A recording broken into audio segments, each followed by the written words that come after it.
All right, everybody, good morning and welcome to another edition of this week's The Leadership Blend with your host, Ricardo D. Rice. In the studio today, I have with me who I call my networking guru, Mr. Keith Ivey. Wave to the people, sir. Good morning. He's going to be telling you how to turn all that networking we do, all those events we go to, all those after hours events, all those work related events to try to network and create new opportunities. He's going to tell us how to get better at it today. So everybody stick around. We're going on the air in a matter of seconds. And again, welcome to another edition of The Leadership Blend with your host, Ricardo D. Rice.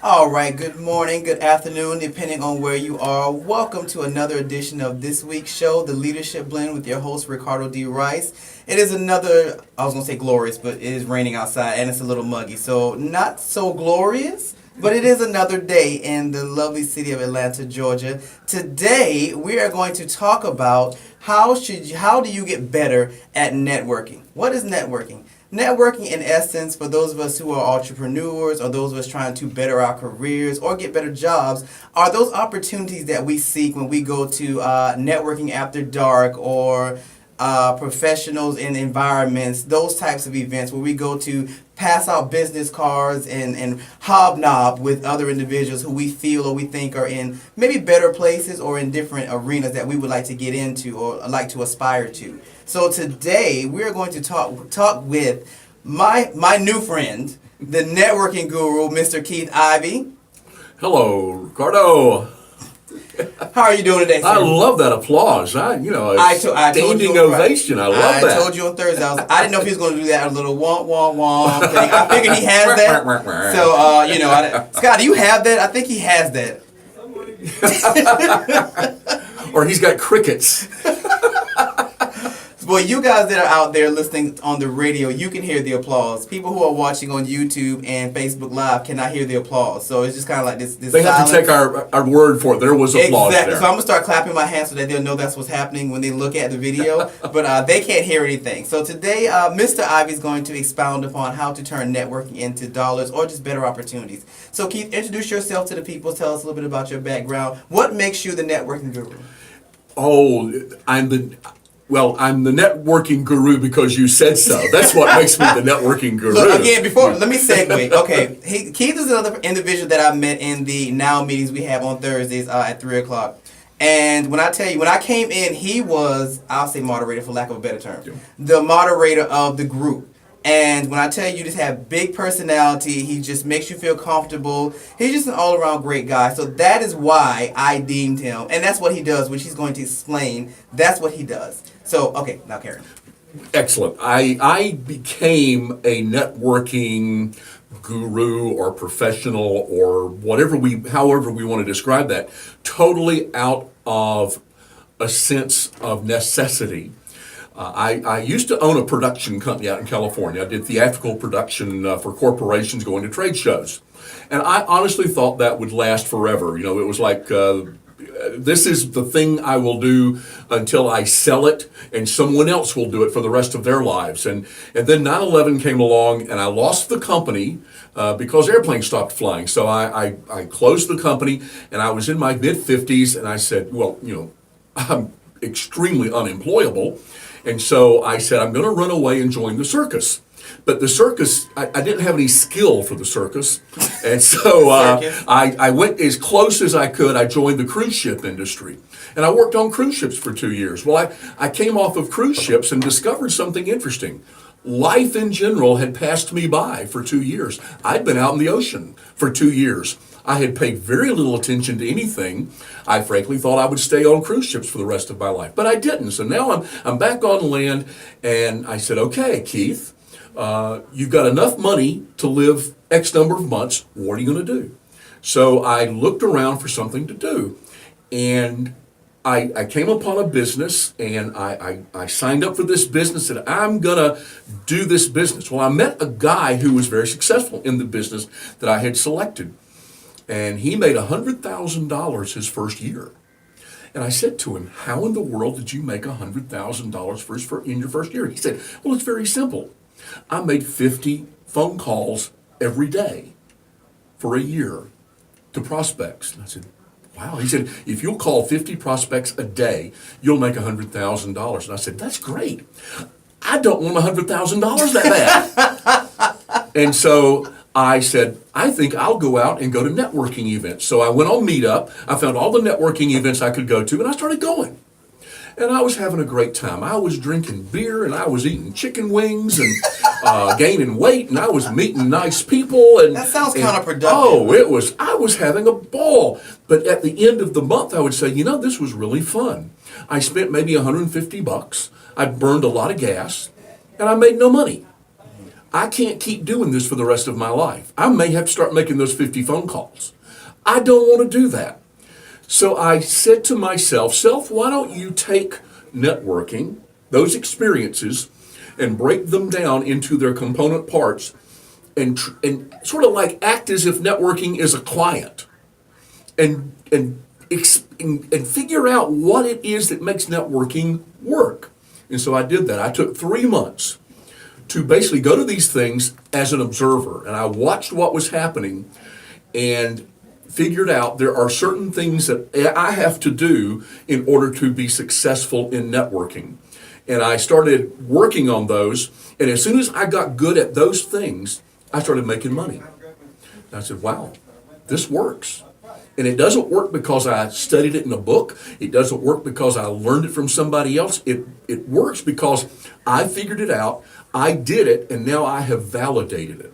And so my business coach at the time said, Keith, you really need to teach this as a workshop. He said, I didn't do this. He said, I know you didn't do this to teach a workshop, but a lot of people have this same issue.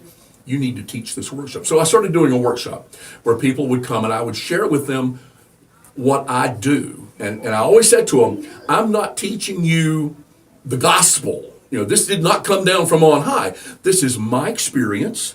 You take everything that I say with a bag of salt and do it and see if it works for you. It works for me. And so that's what I taught in my workshop. And I still do everything that I learned. Most of the time, I will confess that there are times when I'll go to a networking event, and the only reason I go is to have beer and chicken wings and to hang out with some friends. These chicken wings. I've never been to a networking event that has chicken wings. Now, well, I'm going to have to hook you up with some better networking events. You are the guru, so maybe you know better ones than I know. Places, yeah. But they've been devoid of chicken wings. I have been to some places where the food, frankly, was really horrible. And that became one of my criteria for going to a networking event. They check the menu to see if they're not going to serve decent food, that's not going to attract decent people. Why am I going to go? Yeah. See, I have to. Apparently, Keith is going to the more upscale ones than I'm going to because you don't even know what the food is going to be or if there's going to be food. It's just kind of like, okay, this is what we're doing, and you're welcome to come. Never had the option of food. That's new. You're coming to my next networking workshop, and you're gonna learn because I think that's step number 5. There's the 5th step, and that's part of number 5. Okay, well then I definitely need to learn that step because I would love to go to a networking event with chicken wings and some drinks. Yeah. I don't drink, but something nice and something nice, pretty, yeah. Something pretty that comes in a glass. I'm okay with that. Okay, I'm okay with that. All right, so let's start from the beginning. How do you define networking? Like, what is networking to you? Networking is the process of meeting people, making them your friend, and turning those friendships into value. For instance, I met you at a networking event. I never tried to sell you what I represent, I don't think. You didn't try to sell me anything. But we developed a friendship out of that experience over time. It didn't happen on day one, over time. And now as a result of that friendship, I'm sitting here with you talking to people on the radio. That is a relationship of value. I also learned from my observation of you that you're a smart guy, you know a lot of stuff, you're going somewhere, and that's the kind of people I like to hang out with. Will you ever be a client of mine? Maybe, maybe not. Does that matter? Absolutely not.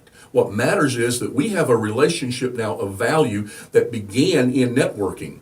But it only began in networking. It continues over time. In other words, a lot of people think that networking is a thing I go to, and that's not it. Networking is a process, it's not an event. The process very often begins at an event, but it happens the next day and the next day and the next day and the next week and the next month. And that's why a lot of people fail at networking. They go to an event, and their hope is that they will leave that event with a transaction. I go to that event to sell you something, or to sell him or her, or somebody's going to buy something. And I come home and I get in bed and nobody bought anything. Networking doesn't work. Well, it's an inappropriate way of thinking about the experience.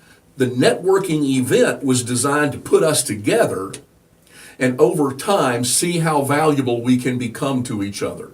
Because it's very possible that what I have you don't need, but you know 15 or 20 people who are praying for what I've got.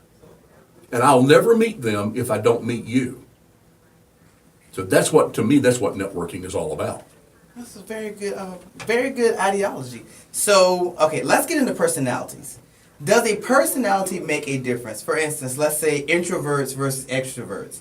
Me and you typically you're a lot more extroverted than I am, but you're a lot more extroverted than I am. Yeah. But some of us who are extroverts, and for those that don't know it, and on the show, if you use an acronym or something, I will ask you to expound upon what that means. Yeah. When I say extrovert, it's somebody who's a little more outgoing, who can like walk into a room and has kind of a presence. An introvert is the opposite. So it's somebody who walks into a room, or actually somebody who's scared to walk into a room because they're more of a self-involved person, not conceited, but that's just how they are. They're not really outgoing. They're not going to be the one you find in a crowd. They'll go if they have to, but it's not something they're going to run to. So does a personality make a difference in networking? I mean, I'm sure it does, but does it make a huge difference? Well, first of all, I consider myself to be what would I call myself? As long as it's not introvert, because if you say introvert...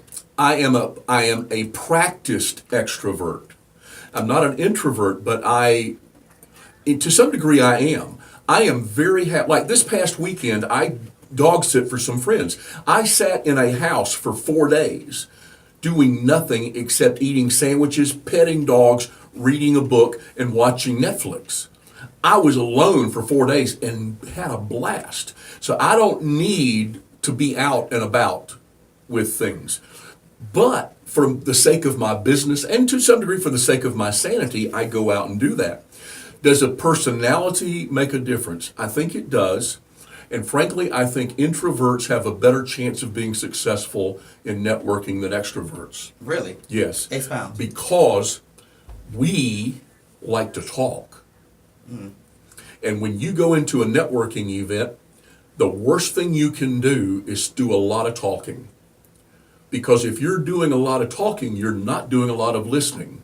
But if I meet you and I say to you, hey, Ricardo, so you do radio, tell me more about that.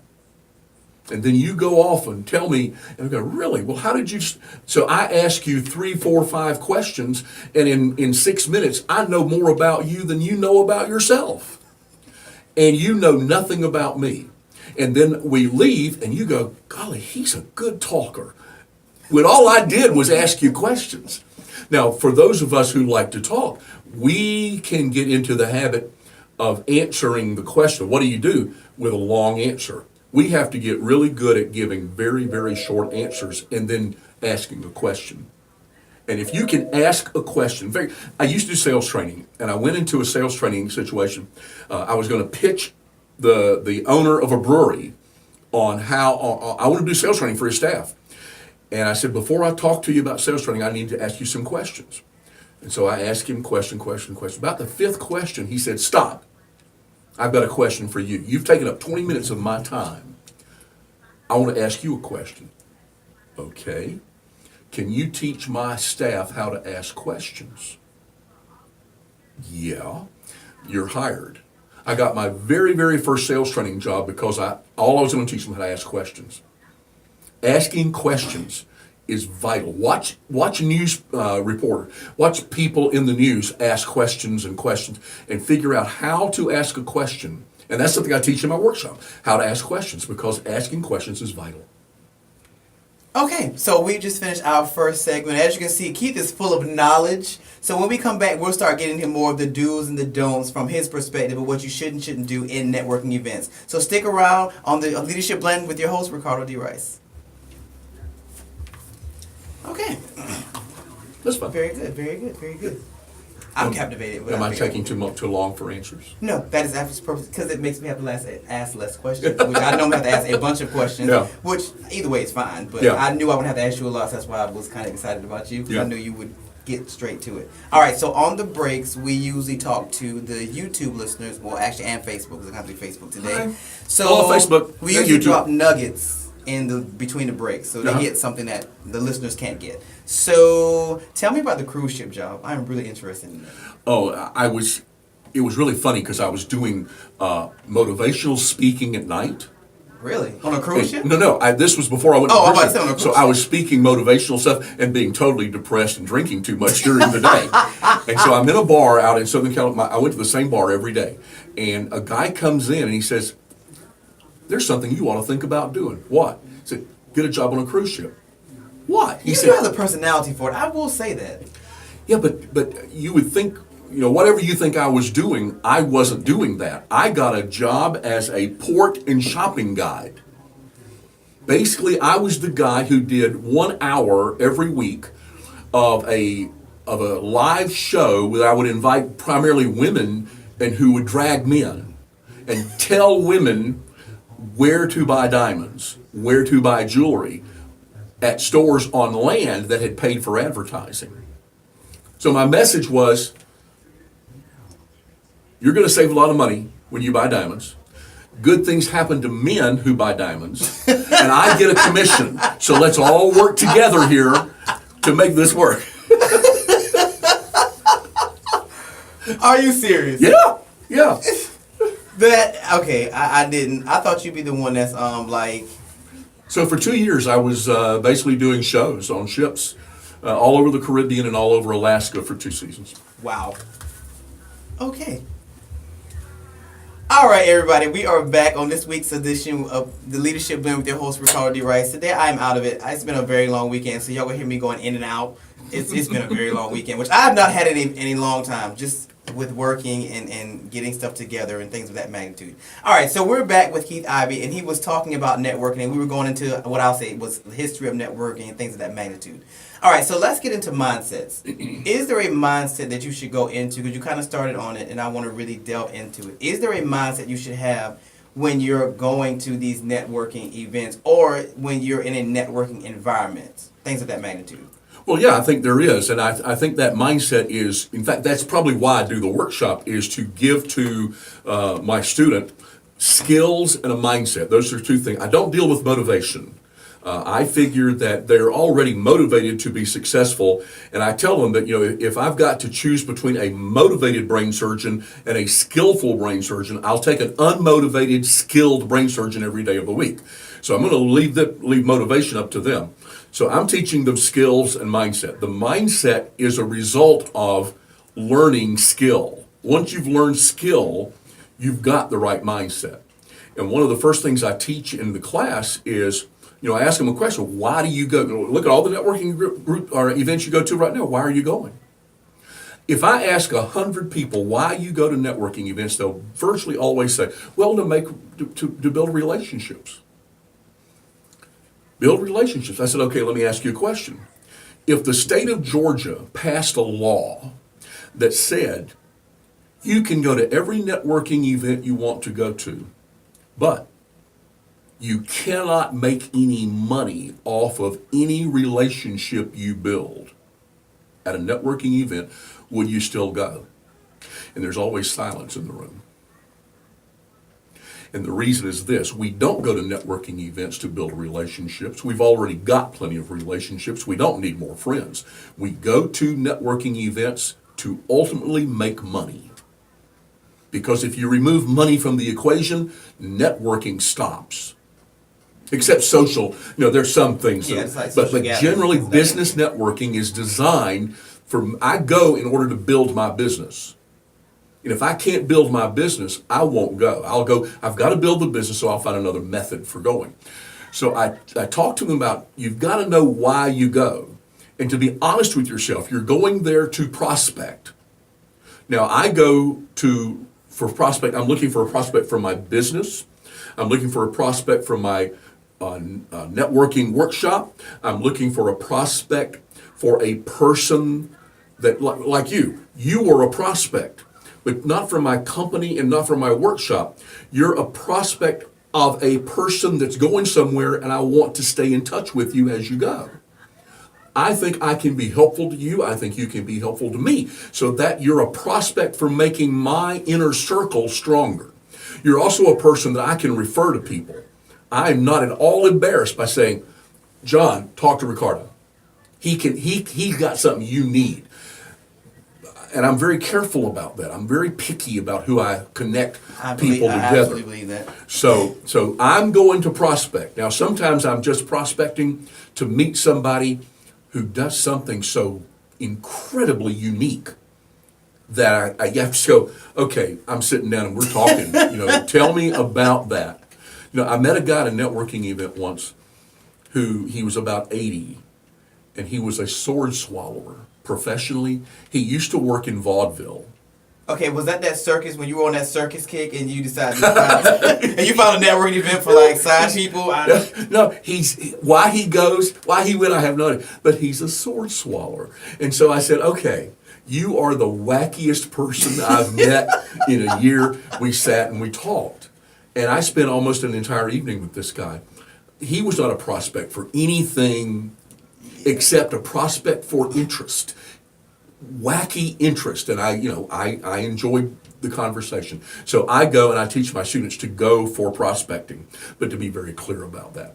Okay, so then just to pull out some nuggets from what you said. So you should go definitely for prospects, and those prospects should be, we'll say, social, which could expand your social circle maybe, professional, that can expand your maybe career search or aspirations to get into a different arena.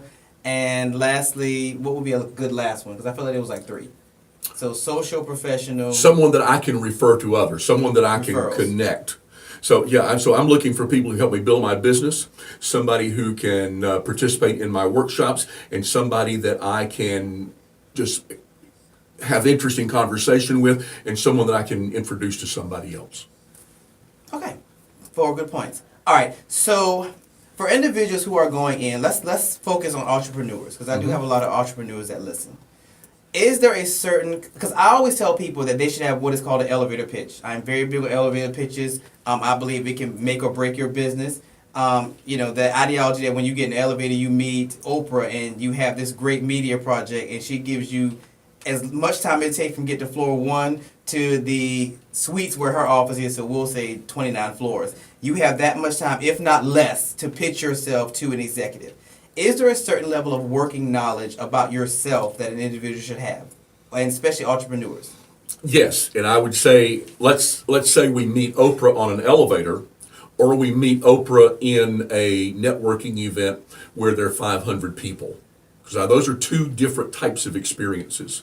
If I've got a moment with Oprah on an elevator and it's me and her 5 peeps, because Oprah will never be alone. Actually I think 5 is generous. I'm sure it's more like 25. It was a smaller elevator. They're all on the other elevator.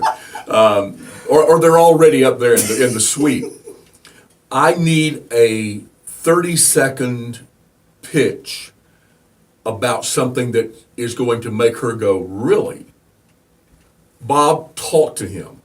That's the reaction we want from Oprah. Bob, talk to him. And you can have that in 30 seconds. People say to me, well, 30 seconds isn't long enough. And I say, watch television. Okay. Listen to radio. How many corporations who know what they're doing sell their product in 15, 30, and 60 seconds? It can be done because it's done every single day. Every day. Our opinions about so many things are altered by repetitive 30 and 60-second elevator pitches. So yes, but you need something for that. But I think you need something for different in a networking event. For instance, if we met in a networking event, and you said to me, "What do you do?" So ask me what I do. What do you do? I help people sleep better at night. Okay. How? That's exactly the reaction I want. Because if you said to me, "What do you do?" and I said, "Well, I represent Legal Shield. We're a 44-year-old company, and we blah, blah, blah, blah, blah, blah, blah." That is the first time I've ever heard him say that. I just want to point that out. I've never heard him say that. That's the first time I've heard him do the blah, blah, blah thing. Yeah, and then I give you that 60-second commercial that you did not ask for. What you asked me was a cultural, it was sort of like, "How are you doing?" Well, you don't want to know how I'm doing, especially if I'm doing badly. It's a thing we say. Yeah, it's like formal. It's a verbal high five. And so you say to me, "What do you do?" I say, well, in my particular case, I might say, "Well, I help people sleep better at night." And you go, "Really? How do you do that?" I think, "Really? Here's how I do it." And I would give you 3 sentences. And then I would ask you a question. I'm not going to get into a long conversation about what I do, because I want to know what you do. I want to see if there's some commonality of purpose. And at some point, I may come back to you and say, that thing I do, does that have any interest for you? And you'll say, "No, not really." I say, "Well, it was great." And then I will move on, because I'm only going to spend time with people who can help me build my business, or people who are a prospect for my workshop, and I won't know that until later on in the evening, or people who can that I can refer to others. And so I'm making a decision in my mind. Is this guy that I'm talking to, does he fulfill? Does he check any of the boxes that I've got? And so I'm looking for that person who says, "Well, yeah, I could be interested in that." Great. Let's sit down and talk maybe next week. But you'll need to be patient. I'm really slammed for the next week. Can you be patient with me? Okay. All right. So if I walk into a room, all right, let's get into some things you don't want to do. So what is your biggest no-no in attending your first networking event? Well, let's put them in order, because there's a bunch of them. The first one is, don't wing it. Really? Yeah, don't wing it. Be prepared. This is a serious event. So be prepared. It looks casual. It looks like a cocktail party. It's showtime. Bring your A game. All right, let's pause on that one. Preparation. How would you advise somebody to get prepared? I would prepare by saying, first of all, why am I going to this event as opposed to that event? There's a bunch. In Atlanta, you can go to breakfast, lunch, and dinner every night and eat chicken wings forever. Now, you don't choke on that water. You can go every night. So, and none of us have time to go to every single thing that we've got. So how do you decide, I'm going to go to that one, I'm not going to go to this one? How do you decide that? Well, in the very beginning, sometimes it's hard to make a decision. You look on Meetup and you see how many people are going. How far is it from where you are? How much does it cost? Who's going? Do they have a list of people who've already RSVP'd? Go look at all the things they've done in the past. Who went to those?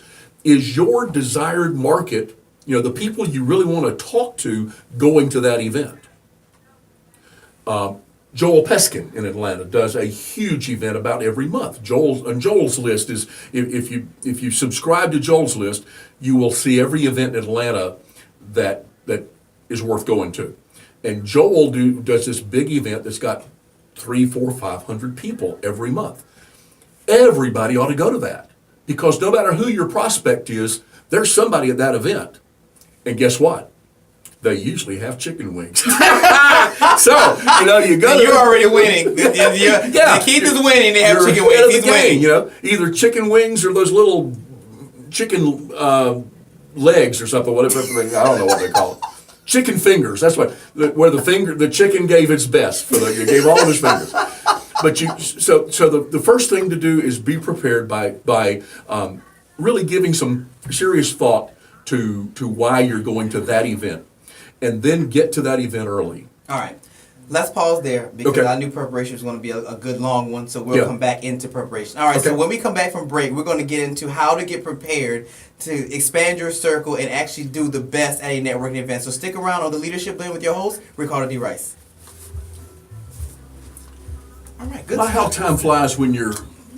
Honestly, I'm telling you, for all that don't know, Keith is a great person to have in your corner. And Keith is not one of those contrite people who just talks and talks and talks. He actually can... I swear I think you can tell when somebody's into it and not, and you kind of go either way, because I've seen you in the room. So I can tell. I've watched you in the room. I'm like, yeah, he's not feeling now. He's already left the room. Exactly. He's already checked out, so he's gonna. But he does it in such a polite way. Like he says what he has to say, and you never know he's kind of cutting you off. But he kind of moves along. Yeah, I've watched you in the room. I've watched you. Okay, so just as an FYI, because again, you guys get the nuggets. I would have asked Keith to come on the show first, but I honestly didn't know how much information he wanted to give because I know he does his classes. So that's why I didn't ask you first, because with your personality, you've been a great guest to set the stage, which ended up being Christina. Christina ended up setting the stage, but I would have asked you first, but I didn't know how much you wanted to share out the gate. So, yeah, but Keith, to watch him in a room, and I've watched him in a room, he does it effortlessly. Like I can tell. And I'm quick to observe, folks. So I thank God you said that, because I observe a room when I walk in, so I can identify who's the strongest, who's the weakest, who's the one you want to avoid, and who's the one you actually want. Because there are some people in the room you want to avoid because they're just there just to talk. They may have money, they may not, but they're just here. And everybody usually knows that individual's like, oh, there goes John. He's here again, and he's the one that's going to talk for 30 minutes, and you're not really going to learn anything. And he's just one of those contrite talkers who just talks.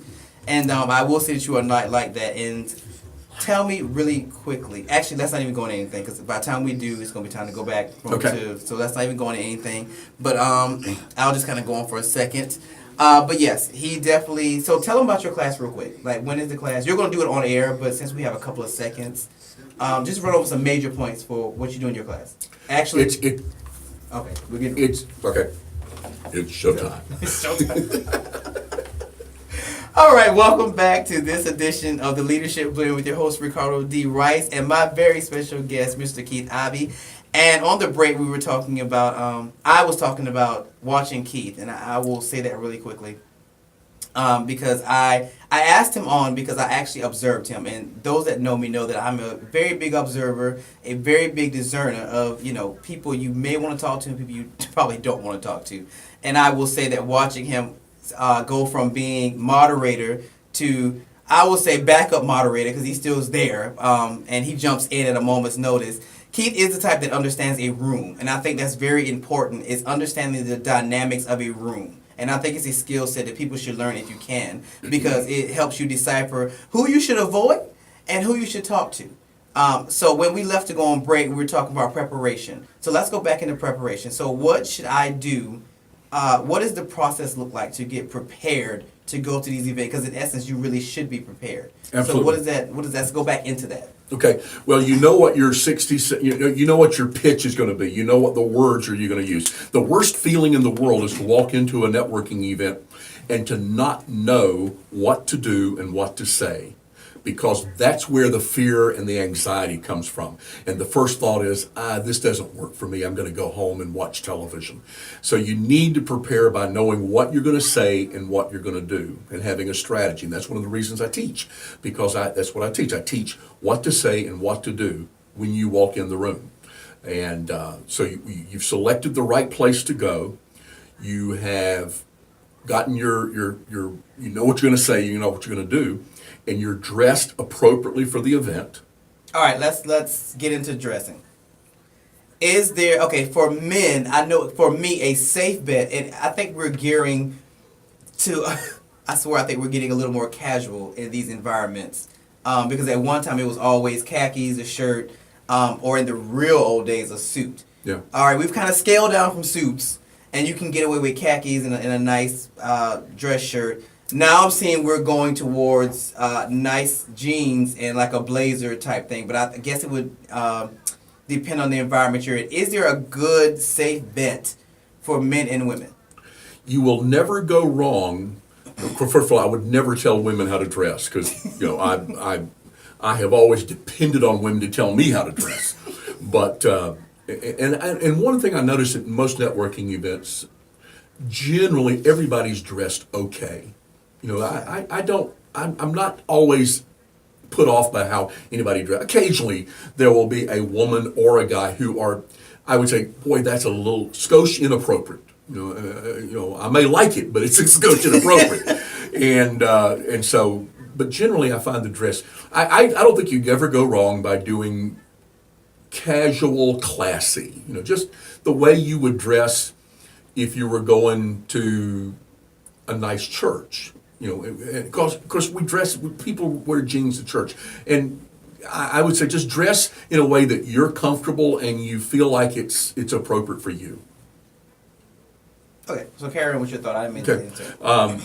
So you're prepared. You know what you're going to say. What you're going to do. You've got your supplies. When I go to a networking event, I always have a little notebook and a marker, Sharpie. That's what I have. So I've always got a Sharpie and I've always got a little notebook. And the reason I carry a Sharpie is that when you give me your business card, I'm going to write something on it. And ballpoint pens very often will not write on cards that are on coated stock. So I carry a Sharpie. And so I've got my Sharpie, I've got my ballpoint pen, or my little notebook. In my car, and this is a little tidbit for everybody, you don't have to come to the workshop for this. You put a baggie in your car, a little plastic baggie. Why a baggie? When you get in your car after that networking event, you're going to have 5, 6, 10, 15, maybe 20 business cards. Yes. What are you going to do with them? Well, in the old days, we would take them, put them in our pocket. We would get home at 9 o'clock at night, throw them on the desk, go to bed, and tomorrow morning there's these cards. What are they all about? Because I've got some from yesterday too. So you put them in a baggie, and then on the baggie you write down the date and the name of the event. So that now you've got a bag full of these cards. Also, take that card, let's say I meet you, and I know that if you're interested in my company, you're an A prospect. If you're interested in my workshop, you're a B. If you're an interesting person that I want to stay in touch with, you're a C. And I might have another D for another category. And so after you walk away, I write a letter on the card. And then in my notebook, I write your first name and a note. Loves radio, because I'm not going to remember everything about you that you told me tomorrow. And so I make notes that I want to remember that I think are vital to maintaining the relationship. So now I come home with a baggie full of cards that have A, B, C, or D on it. I know what those mean. I've got a notebook with the names of all the people that are in the bag with information about them, and I can put that on my desk. I can go to bed, and tomorrow this will be fresh information. It will not have gotten cold overnight. Okay. All right. So we got to. Let's put this in an example. Mm-hmm. So I'm an entrepreneur, and let's say IT firm, because that's becoming a social media person. That's becoming more popular. So I'm a social media person, and I'm going to an event in, we'll say, Marietta. Mm-hmm. Actually, let's just do now. Let's say this is my first time attending a networking. We call it now networking opportunity weekly. Right. Every Thursday, just a little plug. Every Thursday at Andretti Indoor Cardigan Games in Marietta, 1255 Roswell Road. We start at 3 o'clock. 3 to 3:30 is typically the mixer and the mingling, and then at 3:30 we actually start. And these meetings, because a lot of the guests that I've met through this. So this is a segue real quick. In these meetings, we typically get 30 seconds. 60 seconds each to kind of expound upon our business in those 60 seconds. It's actually very good practice, and it's a really good room because the people there, and I'll say we because I go every week, we genuinely are there to really build a community in essence. We really are. So in the example, I will say that I'm attending my first now networking event. So I walk into the room, I'm social media. My skill set is that I can take your business from 0 to 100 in the social media world. Things of that magnitude. I'm looking at the room, and let's say you're in the room. This is a typical meeting. I'm looking in the room, and let's switch places. You're me. I'm you. So I'm starting the meeting. I've given you 60 seconds. You decide that I'm a person you want to get to know. What should you do? I would walk up to you and I would say, "Hi, my name is Keith Ivey. What's your name?" Ricardo Rice. Ricardo, I am brand new here. I've got a question for you. Who in the room should I know? You mean to tell me I could have done that from day one? When I could just walk up to you and said that from day one? Absolutely. Did I look unapproachable? Is that a trick question? I have never attacked or bitten anybody in a networking event. Okay. Except that one time, you do it one time and all of a sudden it follows you forever. All right, but we all right. Okay, let's say this. You don't look unapproachable, but you have a very big personality. So the example you gave would work for you, but if I'm a semi-introvert and this is my first time coming, let's try it that way. Okay. Pick out the least impressive person. Pick out the person that is the least extroverted and do the very same thing. Because you don't know what they know. The fact that they are not big personalities doesn't mean they're not plugged in. So you just go up to somebody and say, who is the best person to get to know here? And then they say, well, what is it about John that makes him somebody we ought to get to know? Okay, let's keep going that example. Let's say I choose Sharon. Yeah. So I would approach Sharon and say, let's explain Sharon. Sharon is I will put Sharon in the middle. She's definitely extroverted, but I think she has introvert tendencies at times, as I've watched her too. So she's like right in the middle, but she's very lovable, and she's an older woman, very lovable. She does, oh God, what is it called? Juice Plus. Juice Plus. Great product. And I see her, so I go and approach her. So I would ask her, Sharon, my name is Keith or Ricardo, and this is my first time here. And this really it's an interesting group, and there's a lot of people here. I'm just curious, who would be the very first person I should get to know well? okay, and then she points you into certain people. So then you would go approach those individuals? Well, I would ask her, so why should I get to know Christina? Let her tell me why I go meet Christina. And then, okay, Sharon, it's been great. Thanks for that. Then I go up to Christina, and Christina, Sharon tells me I ought to get to know you. And she tells me that you are a blah, blah, blah, and that you're really good at what you do. What makes you good at what you do? Who else do you think I ought to get to know? Chris says, well, you need to go see Al. Okay, what about Al? And now you build relationship. In that 30 minutes, you could meet 4 or 5 people based on the referrals that you're getting. And now you're practicing getting referrals. Because people are referring you to somebody. Okay. Now, the next time you go, see, here's how you flip this. Next time you go to that meeting, you already know Christina, Al, and Sharon. A new person walks in. You go up to them and say, hi, I'm Ricardo. Welcome. This is your first time? Yes. I've got somebody I want you to meet. Come here. And you take them over to meet Sharon. And you introduce them to Sharon. And you say to them, now when I first came, Sharon's the one who told me to come in and see you. All right, so we actually have a caller. So caller, you are on the air with Ricardo D. Rice and Keith Ivey. What is your question or comment? Hello. Good morning.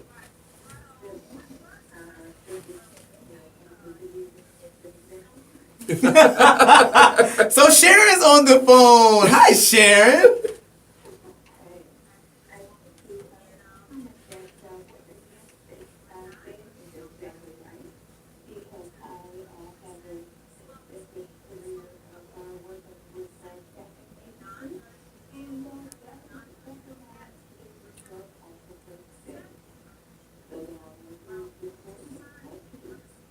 Good point. Good.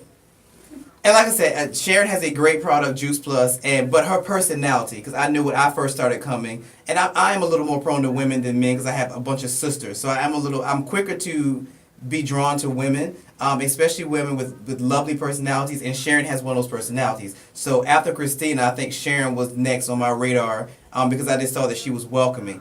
And like I said, what she just said on the air, I didn't know. I just knew the Juice Plus, but I knew I loved her personality, and I knew she would know a lot of people because of her personality. So that definitely makes a huge difference. So Absolutely, yeah. This is a different Sharon.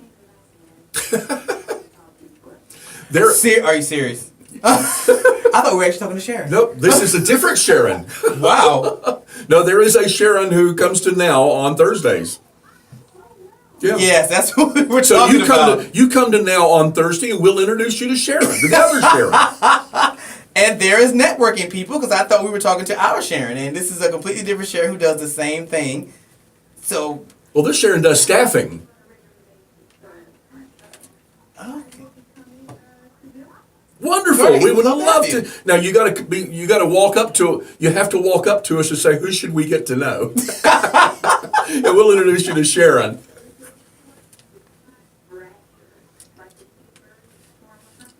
Okay. Great. We'll be looking for you on Thursday. All Thanks, Sharon. thanks. All right, that is so serendipitous. I thought by sure we were talking to our Sharon. The other Sharon. Yeah. Exactly. Yeah. All right, so we're going to take our last break, and when we come back, we're going to go into Keith's final thoughts, and he's going to give you his information. So stick around on the Leadership Blend with your host, Ricardo D. Rice. Okay. This is way too much fun. I told you that. I was This is like, way this too is much not, and this is why I don't do Have scripted. you turned this into a money-making thing yet?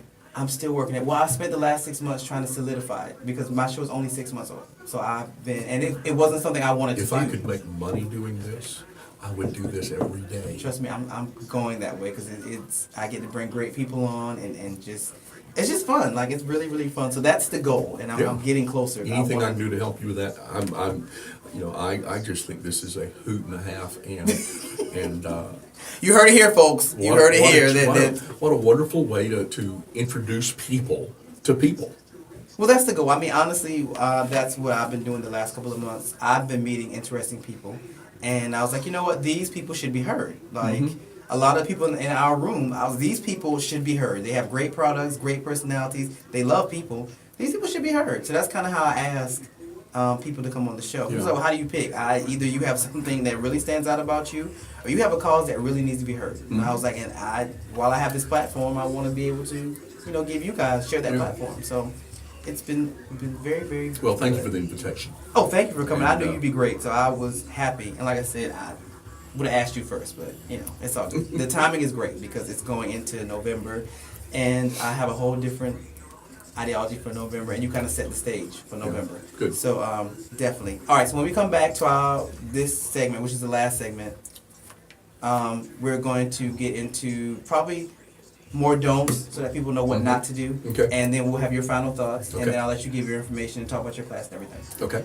So Perfect. we should be back from break in a couple of seconds. And I hope everybody has been taking notes because Keith has been giving us some great information. Social networking can make or break your business.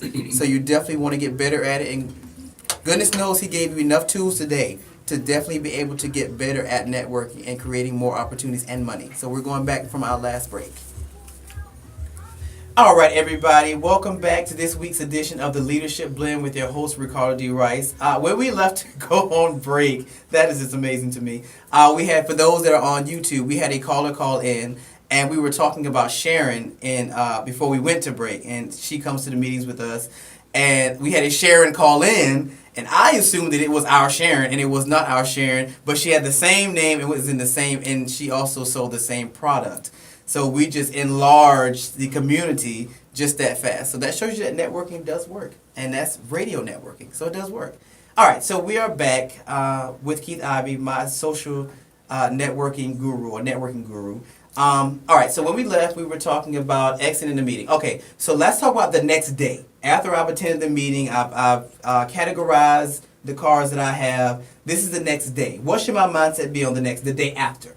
Well, let me pick up as soon as the event is over, because this is what I try to do, and I do not do this all the time. But as soon as I get back to my car, I take all the cards and I lay them out on the seat, and I try to send a text message to every person that I met that I want to stay in touch with. Really? Great meeting you. Hope let's connect. Some sort of text message so that they hear from me immediately that What night. about if it's an evening event? It's an evening. I still do it. I will sit in the car and do it before, because I've got nothing better to do than, I mean, the whole purpose of doing that event was to connect with people. And so I'm committed to doing whatever it takes to connect with people. If I do a networking event tonight, then I will block out the first 2 hours tomorrow morning for follow-up. If I do an event this morning, I block out the first 2 hours of the afternoon for follow-up. Because if I don't, I mean, they're on my calendar. And if I don't do the follow-up, I might as well not have gone to the event, except for the chicken wings. Now, Of course, always about those all chicken those wings. and a pitcher of beer, perhaps. But so okay. Tomorrow I get up and I've got my 2 hours blocked out, and I've got a strategy for what I'm going to do with my A's, my B's, my C's, my D's. I do something different for each one of those. This is why networking is hard, because it's not just going to the event and having a wonderful old time here. It's the follow-up. It's having a strategy for the whole shooting match. And that's the hard part. It's like having a Christmas party at your house that's all wonderful, wonderful, wonderful, but people don't realize how much work went in to get that party to look so casual. And networking's the same way. So tomorrow I'm going to probably call my A's to schedule an appointment. If I didn't, go ahead and do it the night before. I'm going to connect with my B's in whatever way seems appropriate given my strategy. And so following up is vital. All right, let's go back to the don'ts. Okay. Because we started it. Let's finish that before we end the show. What are don'ts? Don't assume that when you walk into the room, it's all about you. Assume that it's all about the people in that room. Don't connect with as many people as you can. Really? Don't make it an event where I want to walk out with 50 business cards. 10 cards, 10 connections in a 2-hour period is probably more than you can manage effectively anyway. That's true. So, and besides, every time you connect with somebody and you get a business card, now you got to follow up tomorrow. Don't get more connections than you can deal with and process the next day. Don't walk in with your business cards in your hand. Don't offer business cards to people unless they ask for it. Really? Absolutely. Would you like my card? Now, you're probably going to say yes. But if I say to you, here's my card, and I plop it on you, it's almost like assaulting you. Here's my card, and take it. Because if you don't, we have ways of making you take it, you know. So don't give your card to everybody, because everybody doesn't care. In fact, nobody in the room cares about you. They all care. What do they care about? They care about themselves. They are all there to sell something. You be the person who's not there to sell something. You're there to start a relationship with people who matter to you within your framework of marketing. And don't try to sell anything that night. Don't sell anything that night, because it's just not this is not a sales event. It's a networking event. All right. So, what would be, in the grand scheme of things, what would be the objective? The objective for me is to build a network of people who love and appreciate and respect the business I'm in, and who want to be, they want my product. And that's that's the first person I'm looking for. The person who says, yeah, I didn't even know that what you do existed. Well, yeah, we're a 44-year-old secret. Let's chat over some coffee or an adult beverage perhaps, and I'll share it with you. And if it works for you, great. And if not, we'll have still had a coffee or adult beverage. And so life is good. And so that's the person I'm looking for. But I'm also looking for that person who wants to come to my workshop. So my objective is to build relationships with people that can help me and that I can help. And so and I can't build a relationship with everybody in the room. If there's 50, 75 people, I can't get to know all those people. But if I go back to the same event every month, perhaps they're coming back, and over the period of a year, I'll get to know most of the people in that room. So the objective, and in the old days, the objective was, and people who are not have some age in them are not even going to know what a Rolodex is. So the mindset is still like it used to be in the old days to expand your Rolodex, in essence. Yeah, yeah. Okay. Yeah, it's to expand your sphere of knowledge and influence to build your brand. You know, like when you go to a networking event, you may be the only guy in the room who has a radio show Yeah. that features people. That's a big deal. I'm learning. I will honestly say that I'm learning that is a big deal in the world of podcasts and things of that magnitude. I have to explain to people. Now my show is live. It's not an internet Right. show. It's an actual live show. You're going into the studio. You're putting on headsets. We go live at 11 o'clock. So I'm learning that there is a lot of weight with having But what is it that you actually do with this show? It's not just a radio show. It's a platform. It's an opportunity for you to take people that nobody in the audience knows and introduce them to a larger audience. So that there's somebody in the audience right now who's going, what they're doing right now is the answer to the prayer that I prayed last night. You are in the process right now of answering prayer. And you do that every single time you go on the air. So when someone says to you, what do you do, Ricardo? I say, I help God answer prayer. I love that. That's You know, okay. That's my new elevator pitch. That's my new elevator yeah, pitch. because that you are an instrument of the divine to answer someone's prayer or their deepest desire to solve a problem, and you're bringing people on. That's what it's not. It's unfair for you to say, "Well, I do a radio show," because that's the tool you use to accomplish the greater objective. And people would be interested in your radio show, but they're more if you say, I help God answer prayer. Nobody's walking away from that. Yeah. Nobody's they're going to say, how do you do that? And then you get a chance to give them 30 seconds on how you do that. I love that. And that's what happens in networking events, or what ought to happen. I love that. This is why he's on, guys. He's great. He's awesome. All right. 2 things. Final thought and your information, and you have 2 minutes. Okay, So go. final thought, very easy. Networking is vital in today's world. It probably has always been vital, but we just didn't call it networking.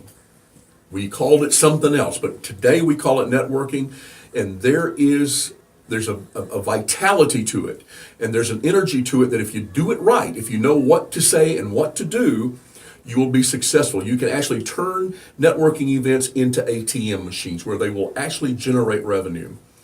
So that's my final thought. Go out and do it. And do it badly, because you can do it again tomorrow and the next day. You know, it's not like this. If you screw it up totally, there's still other opportunities. Second thing, my workshop, www.connectlikeapro.com is the website. And it will always have what is the next workshop. Hint, don't pay for it online. Call me, because I give a discount to people. It's $179 online. I give a discount to people who call me or who send me an email. My phone number, can I give my phone number? 404-844-9374. That's 404-844-9374. Call me, send me a text or a carrier pigeon. Or smoke signal. Or bring chicken wings. He loves chicken wings and beers. All right, you guys, it's been great. Thank you, Keith, for being my guest My on pleasure. this week. I feel empowered. I know you guys. I will see you again next week, same time, same place, on the Leadership Blend with your host, Ricardo D. Rice. All right, you guys, Keith has given us a great show. Thank you, Keith, for being my guest on today. This video will be up probably in another 30 minutes to an hour, probably less. Again, give your information again for YouTube. 404-844-9374. If you're out of the East Coast time zone, call. Remember we're in Atlanta, so don't call it a California time. And I won't call you at California time. That won't go well. Yeah. That won't go well. And my email, I didn't give my email, but Keith at Keith Connects You, the letter U.com. Keith at KeithConnectsYou.com. And if you forget his name, you're looking at his face, and it'll still be on my website for a while. So, again, thank you for being on the show today. My pleasure. This was loved it. tons of fun. I love that. I knew it was going to be great. And I will see you guys again next week, same time, same place, on the Leadership Blend with your host, Ricardo D. Rice. Have a great week.